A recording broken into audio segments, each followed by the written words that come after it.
Hello friends, this is Balram और आज हम बात करने वाले हैं right to freedom of religion की।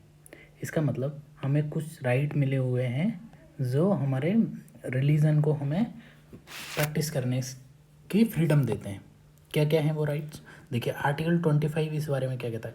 All person equally entitled to what? Freedom of conscience, freedom of profess, freedom to practise, freedom to propagate. ठीक है, ओके। फ्रीडम टू प्रोपेगेट, तो इसका मतलब कौन कौन से? कंसाइंस का मतलब क्या है कि जो हमारी इनर जो फ्रीडम है, हमारे और जो गॉड के बीच में जो रिलेशन है उसको मोल्ड करने की, तो ये हमें फ्रीडम मिली हुई है। फ्रीडम टू प्रोफेस का मतलब है कि हम अपने जो बिलीव्स हैं और जो फेथ है उसको ओपनली क्या है, हम लोग उसको डिक्लेयर कर सकते हैं कि हमारा क्या फेथ है, क्या वो है, बिलीफ है। और प्रैक्टिस में कौन कौन सी चीज़ आती है? Performance of religious worship, rituals, ceremony and right to propagate का मतलब है कि हमारे जो व्यूज़ हैं उनको दूसरों को डिसेमिनेट करना। ठीक है, उनके साथ में दूसरे रिलीजन के जो लोग हैं उनको एक्सपोज करना अपने रिलीजन के व्यूज़ के लिए। ठीक है, व्यू से। ठीक है, तो it doesn't include right to convert another person to its own religion. इसका मतलब ये सिर्फ प्रोपेगेट की तो बात करता है, लेकिन ये कन्वर्जन की बात नहीं करता है। ठीक है, ये नहीं कि आप उस व्यक्ति को कन्वर्ट करें, क्योंकि अगर उसको आप कन्वर्ट करते हैं तो ये उसके कंसाइंस का जो है ना, कंसाइंस का क्या है, कंसाइंस का वायलेशन होता है। ठीक है, उसको अगर ज़बरदस्ती अगर हमने कन्वर्ट किया तो उसके कंसाइंस का वो है, तो ये वायलेशन है, तो फिर ये उसके फंडामेंटल राइट का वायलेशन हो रहा है। आप देखते हैं इसमें रीजनेबल रेस्ट्रिक्शन कौन सी हैं। तो सोशल वेलफेयर और रिफॉर्म के लिए, जैसे कि ऑल जो हिंदू इंस्टीट्यूशन है उन्हें सभी कास्ट और उनके लिए खोलना, तो इस सब पे रीजनेबल रेस्ट्रिक्शंस लगाई जा सकती हैं। पब्लिक हेल्थ के आधार पे, मॉरलिटी, ठीक है, पब्लिक ऑर्डर, ये नहीं है कि आप अभी बिल्कुल law and order situation create कर दो। ठीक है, तो state is permitted to regulate और restrict economic, financial, political activity of religious practice. अच्छा, इसमें ये नहीं है कि सेक्युलर जो प्रैक्टिसेस हैं ना उनको स्टेट रेगुलेट कर सकता है। ठीक है, अब अपने आर्टिकल, अच्छा ये तो इंडिविजुअल के रेस्पेक्ट में हुआ। ठीक है, अभी जो है हम देखते हैं कि इंस्टीट्यूशन के रेस्पेक्ट में क्या है इसका आर्टिकल 26 की बात करते हैं।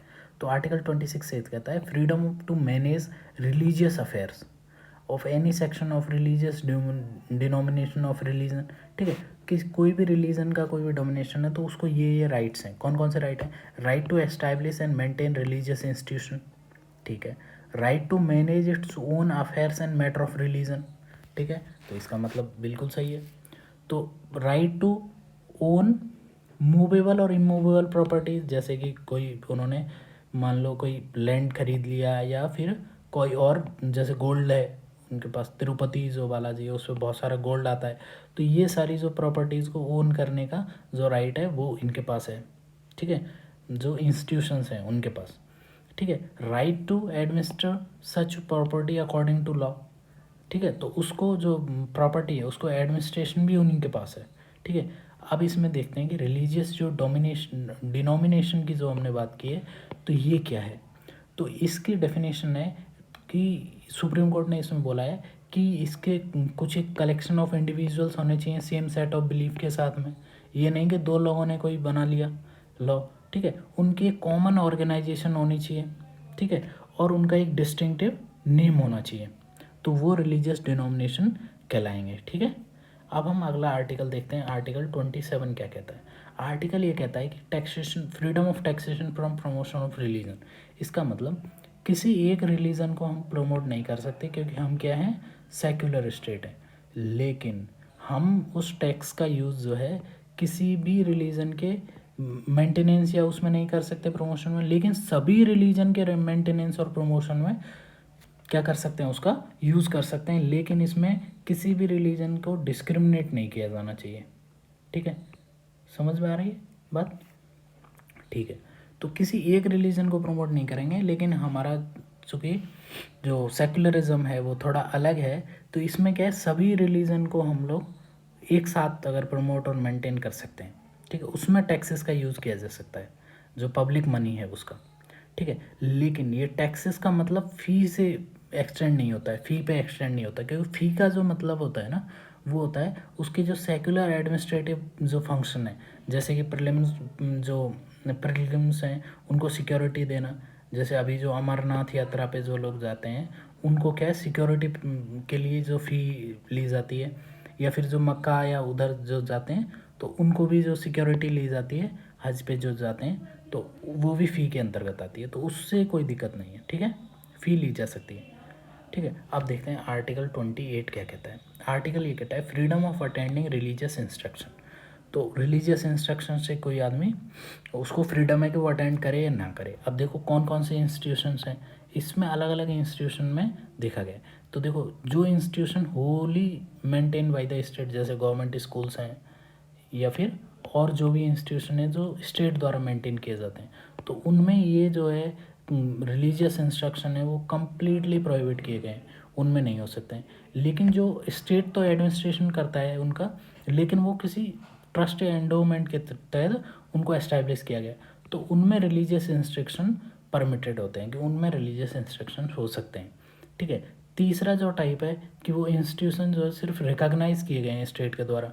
ठीक है, और जो है चौथा जो है जो स्टेट से सिर्फ क्या ले रहे हैं, सिर्फ एड ले रहे हैं। ठीक है, तो इन दोनों केस में उनको क्या है, परमिटेड हैं, लेकिन वॉलंटरी बेसिस पे। अगर किसी का मन हो तो वो रिलीजियस इंस्ट्रक्शन लेगा, अगर किसी का मन नहीं होगा तो नहीं लेगा। ठीक है, अब आर्टिकल 29 और 30 को देखते हैं, ये क्या कहता है।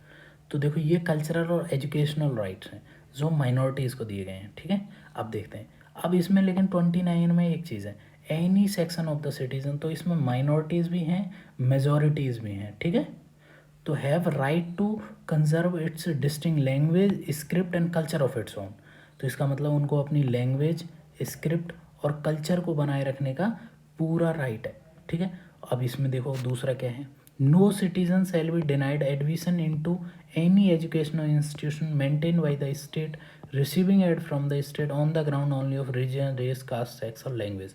अच्छा, इन आधारों पे उनके साथ क्या है, एडमिशन में कोई डिस्क्रिमिनेशन नहीं किया जाएगा किसी भी सिटीज़न के साथ में, चाहे वो माइनॉरिटी हो चाहे वो मेजॉरिटी हो। ठीक है, अब हम अगला आर्टिकल 30 देखते हैं। तो जैसे कि हमने रिलीजियस डिनोमिनेशन के केस में देखा था, वैसे ही इनके पास भी कुछ कुछ राइट्स हैं। कौन से, जो एजुकेशनल इंस्टीट्यूशंस के लिए। लेकिन ये सिर्फ क्या है, ये जो राइट है आर्टिकल 30 वाला, ये सिर्फ माइनॉरिटीज़ के लिए, ये मेजॉरिटीज़ के लिए नहीं है। ठीक है, अब देखते हैं। All minority have a right to establish and administer educational institution of their choice. ठीक है, तो अपना इंस्टीट्यूशन वो लोग बना सकते हैं। ठीक है, एस्टैब्लिश कर सकते हैं, और compensation amount fix by the, अच्छा इसमें ये, इसको हम एक सेकंड के बाद देखते हैं। In granting aid state shall not discriminate against any educational institution maintain by the minority. तो स्टेट जो है इसको कोई भी डिस्क्रिमिनेट नहीं करेगा एजुकेशनल इंस्टीट्यूशन को, कि वो माइनॉरिटी के द्वारा चलाया जा रहा है मेजॉरिटी के द्वारा, जब वो एड दे रहा होगा। तो लेकिन इसमें एक सुप्रीम कोर्ट का जजमेंट है, अभी रिसेंटली 3-4 महीने पहले का है, तो उसमें इन्होंने बोला है कि ये जो राइट है ना, ये जो राइट है माइनॉर, ये इसका जो ये राइट है, ये इनके पास कोई एड जो है ना लेने का राइट टू एड नहीं है, मतलब राइट टू गेटिंग एड नहीं है। इसका मतलब जो गवर्नमेंट है वो एड देने से मना भी कर सकता है इनको, किस आधार पे, माल एडमिनिस्ट्रेशन के आधार पे। ठीक है, तो इसका मतलब ये है कि सुप्रीम कोर्ट ने ये बोला है कि इनको ऐसा नहीं है कि माइनॉरिटीज़ को मेजॉरिटी के इक्वल लाने की बात है, लेकिन ऐसा नहीं है कि इन माइनॉरिटीज़ को कोई अपर हैंड देने की बात है। ठीक है, मेजॉरिटीज़ से। तो इसका मतलब अगर गवर्नमेंट जब एड देगा तो इनके पास कोई राइट नहीं है कि इनको एड मिलना ही चाहिए। ठीक है, तो गवर्नमेंट किस आधार पर डिसाइड करेगा कि इनका एडमिनिस्ट्रेशन कैसा है, इनके और जो वो हैं वो कैसे हैं।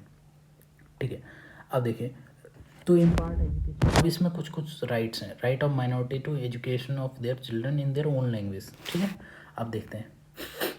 तो एजुकेशन दैट सीक, अच्छा इनमें देखते हैं कि इसकी क्या क्या जो है। तो जो एजुकेशन, जो इंस्टीट्यूशन सिर्फ रिकॉग्निशन लेते हैं, और जो इंस्टीट्यूशन रिकॉग्निशन भी लेते हैं और एड भी लेते हैं। दूसरे इंस्टीट्यूशन जो हैं जो सिर्फ रिकॉग्निशन लेते हैं, एड नहीं लेते। तीसरे टाइप के इंस्टीट्यूशन जो हैं जो रिकॉग्निशन भी नहीं लेते और ना एड लेते हैं स्टेट से। तो पहले और दूसरे में तो उनको क्या है, सब्जेक्ट के जो रेगुलेशंस हैं स्टेट के, जैसे सिलेबस है, डिसिप्लिन है, सैनिटेशन है, ये सारे जो रेगुलेशंस हैं उनके उनको उनके अंतर्गत लाया गया है, ठीक है। लेकिन जो सी वाला जो ऑप्शन है, जिसमें ना तो वो रिकॉग्निशन ले रहे हैं ना एड ले रहे हैं माइनॉरिटी इंस्टीट्यूशन, तो उनमें इनको क्या है, इनको अपने एडमिनिस्ट्रेशन करने की पूरी आज़ादी है, ठीक है दोस्तों। अब इसको देखते हैं। अब इसमें क्या है कि जो आर्टिकल, जैसे कि हमें पता है कि 19 से जो राइट टू प्रॉपर्टी है उसको फंडामेंटल राइट से हटा करके कॉन्स्टिट्यूशनल राइट बना दिया गया है, ठीक है। ठीक है, तो फंडामेंटल राइट नहीं है राइट टू प्रॉपर्टी। तो राइट टू प्रॉपर्टी में सिर्फ 2 केसेस ऐसे हैं जिनमें कंपेंसेशन जो है ना वो देने के लिए स्टेट क्या है, उसको कंपलसरी है कि वो जब एक्वायर करेगा उनकी प्रॉपर्टी तो उनको कंपेंसेशन अमाउंट मिलेगा ही। कौन कौन से हैं वो? पहला तो ये है कि जब वो माइनॉरिटी इंस्टीट्यूशन की जो प्रॉपर्टी है ना उसको अगर वो एक्वायर करेगा तो उसे कंपनसेशन देना पड़ेगा। दूसरा है कि अगर वो एग्रीकल्चर लैंड का वो कर रहा है और उसकी जो लैंड है वो पर्सनल कल्टीवेशन में है और विद इन सीलिंग लिमिट है, तो भी वो कंपलसेशन जो है उसका कंपनसेशन अमाउंट देने के लिए बाध्य है, सिर्फ इन 2 केसेस में, ठीक है दोस्तों। चलो, थैंक यू।